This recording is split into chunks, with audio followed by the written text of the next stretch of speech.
That Time I Got Reincarnated as a Slime. Season 4, Episode 1 is here. And today on this channel, we are breaking down every single thing that happened in this episode: the story, the characters, the setup, and what it all means going forward. If you're a Slime fan, smash that like button right now. And if you haven't subscribed yet, hit that button because we are covering this season every single week. Alright, let's get into it. Before we jump into the episode, let me give you a super quick refresher for anyone who needs it. So, Rimuru started out as a regular salaryman from Tokyo, got stabbed in the street, died, and woke up reincarnated in a fantasy world as a tiny blue slime. Not exactly a power fantasy start, right? But from that tiny slime, Rimuru built an entire nation, the Jura Tempest Federation, where monsters and humans live side by side. He made allies with dragons, demon lords, and kings. He even became a demon lord himself by the end of Season 3. Season 3 ended with a huge political storm. The Rozo family, who control a powerful church, were exposed for manipulating information across the world to turn people against Rimuru. Hinata Sakaguchi, one of the strongest holy knights, had been tricked into fighting Rimuru because of them. By the end, Rimuru came out on top, with more allies and a clearer picture of who his real enemies are. Now Season 4 picks up right after all of that. And this time, Rimuru has a brand new project in the works. Oh, and one more thing. Season 4 is massive. It's planned for 5 course total, which could mean up to 60 episodes. This is going to be a long, incredible ride. Alright, let's talk about episode 1, titled New Days. The episode opens on a beautiful, peaceful day in Tempest City, and Shuna is rushing through the castle looking for Rimuru. But Rimuru? He's already slipped out on his own. He's doing a personal inspection of the city, just walking around, greeting his citizens, checking on how things are developing. And what's immediately clear is how much Tempest has grown. What started as a tiny goblin village is now a fully functioning, thriving city with its own stations, schools, shops, and even a Magitrain, a magical train system, currently under construction. Rimuru visits the Magitrain station site and talks through the planned routes. He also drops a fun little detail. Gabiru's research team got relocated, and the 95th floor of the dungeon now has a members-only elf bar. Only in Tempest, honestly. His inspection then takes him to the school, and just as he pokes his head in, Hinata immediately kicks him out. No explanation, no hesitation, just out. And Rimuru just takes it.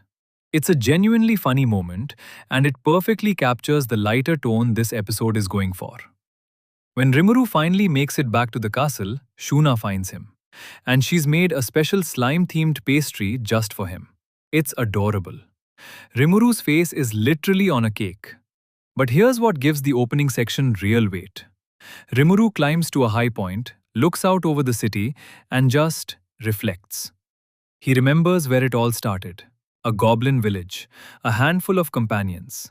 And look at it now. He quietly says to himself that he wants to create a world where humans and monsters can truly help each other. It's a simple moment, but it reminds you exactly why you fell in love with this series. But it's not all peaceful walks and cake. There's a problem brewing. While Rimuru was out, a commotion broke out in the city. An adventurer was publicly complaining, loudly, about how unfair and too difficult the dungeon is. Benimaru steps in and scares the guy off, but when Rimuru arrives, he learns this isn't an isolated complaint. They've been getting a lot of feedback saying the dungeon is too hard for most adventurers. Now for context, the dungeon is Tempest's big new project. It's a massive labyrinth they built as an attraction to bring visitors from all over the world, generate revenue, and show off Tempest's power. But if adventurers keep leaving frustrated, that's bad for Tempest's reputation and economy. So Rimuru calls a meeting, and this is where things get fun. He gathers Veldora, Masayuki, Ramirez, and Guard to brainstorm solutions. And Masayuki absolutely goes off with ideas. He suggests adding lodging and food on the dungeon floors so adventurers can rest between battles. He suggests giving tutorials on how to beat each floor. He even suggests item drops from dungeon monsters, like a loot system, to keep adventurers engaged and motivated to keep fighting.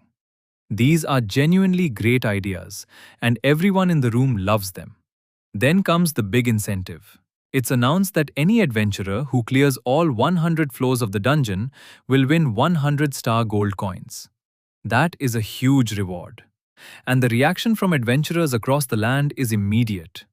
Everyone suddenly wants to try the dungeon. Veldora, who guards the 100th floor, is absolutely full of himself about this. He's laughing, saying nobody will ever defeat him, the greatest dragon.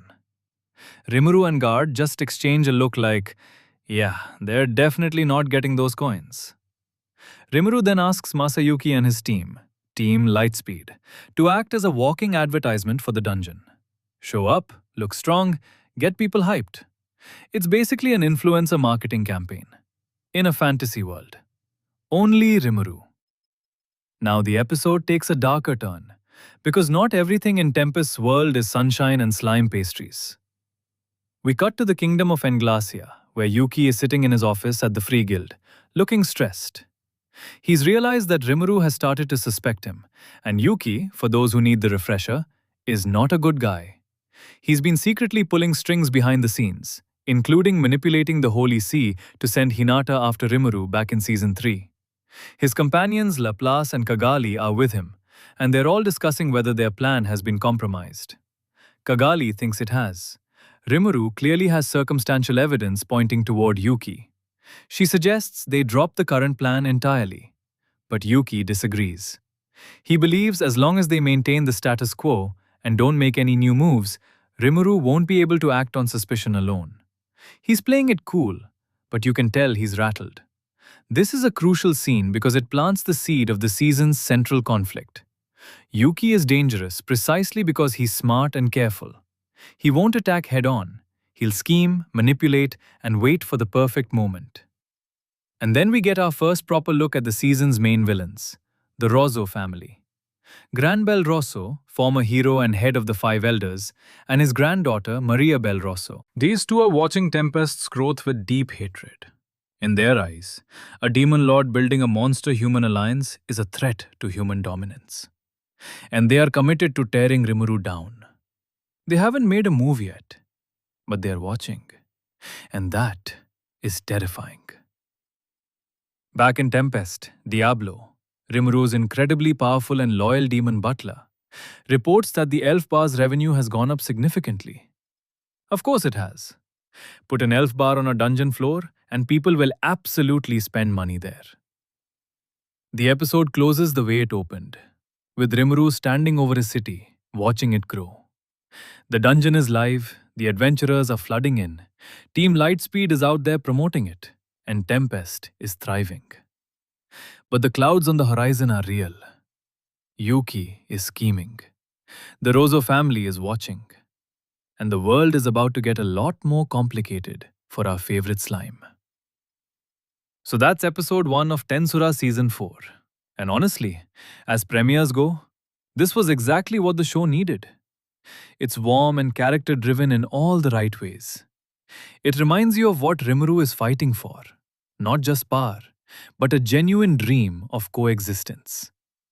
The dungeon storyline gives the season a fun, grounded conflict to kick things off. And the Rosso and Yuki scenes make it clear that the stakes are only going to rise. The animation from Studio 8-bit is clean and consistent. Nothing jaw-dropping in episode 1, but solid and dependable. Exactly what you'd expect from a franchise that values its visual identity. 2 years was a long wait. But Rimuru is back. And based on this episode, Season 4 is going to be something special. And that is everything from That Time I Got Reincarnated as a Slime, Season 4, Episode 1. Honestly, what a comeback. The slice of life charm is back, the dungeon arc is cooking, and the villains are already lurking in the shadows. I am so ready for where this season is going. Now I want to hear from you. Are you hyped for Season 4? What do you think of the Rosso family as the main villains? And who do you think is the bigger threat? Maria Bel or Yuki? Drop your thoughts in the comments. Let's talk about it. If this video helped you understand the episode, a like literally takes 1 second and helps this channel reach more slime fans. It means everything. And if you want breakdowns of every single episode this season, subscribe and hit the bell. We are here every week. I will catch you in the next one. Until then, stay slimy.